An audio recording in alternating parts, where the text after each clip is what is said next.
आणि हे अतिशय खरं आहे की आपल्याला कधीही चांगली बातमी मिळू शकते. काय माहिती सगळ्यांना आहे, मंत्रालयातही केंद्रीय मंत्र्यांना सुद्धा माहिती आहे. मंत्री स्वतः त्यांना काय माहिती असेल त्यांनी म्हटलं मी तुम्हाला सांगू शकत नाही. मी त्यांना म्हटलं कानात सांगा,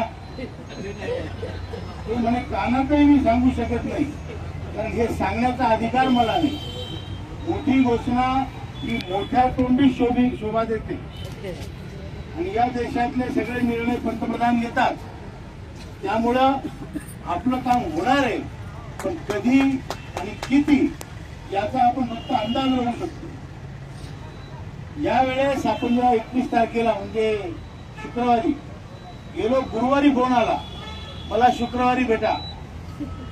फार घाई कसा करून तर लोकांनी साहेब दिल्लीला ग्वाल्हेरला चालले होते, तर ताबडतोब त्यांचे सगळे कार्यक्रम कॅन्सल करून दिल्लीला आले आणि मी धावत पडत नागपूरला जाऊन स्वस्तवालं विमान पकडून गेलो.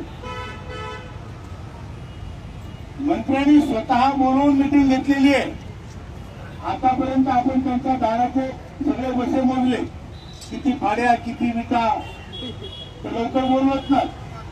आता त्यांनी स्वतःहून आपल्याला बोलावलं आणि आपल्याला बोलावून ऑफिसमध्ये बोलावलं, चहा पाणी केला आणि सांगितलं तुमच्या संघटनेचं काम अतिशय चांगलं आहे, तुमच्याबद्दल सर्व रिपोर्ट आम्हाला आहे, आम्ही तुमचं काम मनापासून करणार आहे. जर एका घरात 5,000 रुपये फुकट चालले तर तुम्हाला त्यापेक्षा चांगलं मिळायला पाहिजे अशी आमची सर्वांची इच्छा आहे. मग आपण त्यांना आयडियाने विचारलं, म्हटलं आम्ही भावनगरला गुजरातचं अधिवेशन घेतोय, 1 तारीख ते 9 तारीख याच्या दरम्यानची तुमची तारीख सांगा. ते म्हणाले मला समजलं तुम्हाला काय म्हणायचं, जर तुमचं काम झालं तर मला यायला आनंद होईल, पण नाही झालं तर मला यायला इतका आनंद होणार नाही.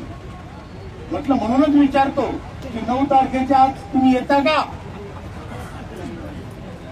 ते म्हणाले की मला सांगता येणार नाही, पण मी प्रयत्न करीन. असा तो सगळा गोषवारा आहे. थोडक्यात म्हणजे आपलं काम आता घाटापिंडावर आलेलं आहे आणि कधीही आपलं काम डिक्लेअर होऊ शकतं. त्यामुळे तुम्ही निश्चिंत राहा आणि आपलं काम झाल्याशिवाय राहत नाही हे तुम्ही अंतर्गत घ्या. आणि हे अतिशय खरं आहे की आपल्याला कधीही चांगली बातमी मिळू शकते. काय माहिती सगळ्यांना आहे, मंत्रालयातही केंद्रीय मंत्र्यांना सुद्धा माहिती आहे. मंत्री स्वतः त्यांना काय माहिती असेल त्यांनी म्हटलं मी तुम्हाला सांगू शकत नाही. मी त्यांना म्हटलं कानात सांगा, ते म्हणे कानातही मी सांगू शकत नाही, कारण हे सांगण्याचा अधिकार मला नाही. मोठी घोषणा ही मोठ्या तोंडी शोभा देते आणि या देशातले सगळे निर्णय पंतप्रधान घेतात. त्यामुळं आपलं काम होणार आहे, पण कधी आणि किती याचा आपण फक्त अंदाज लावू शकतो. यावेळेस आपण 21 तारखेला म्हणजे शुक्रवारी गेलो, गुरुवारी फोन आला मला शुक्रवारी भेटा.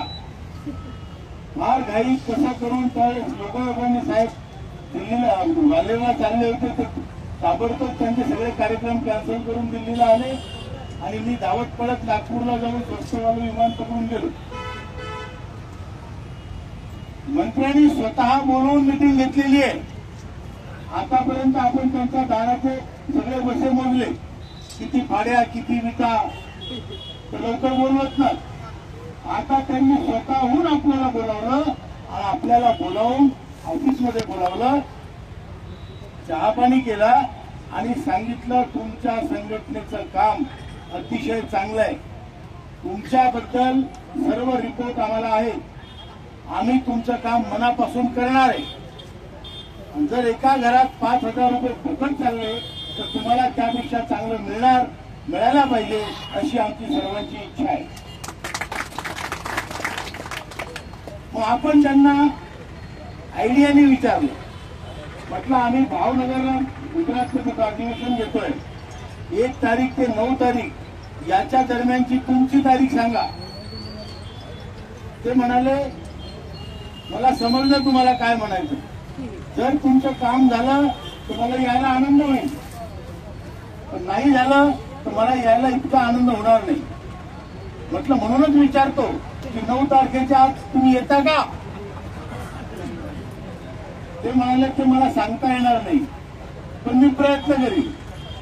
असा तो सगळा गोषवारा आहे. थोडक्यात म्हणजे आपलं काम आता घाटापिंडावर आलेलं आहे आणि कधीही आपलं काम डिक्लेअर होऊ शकतं.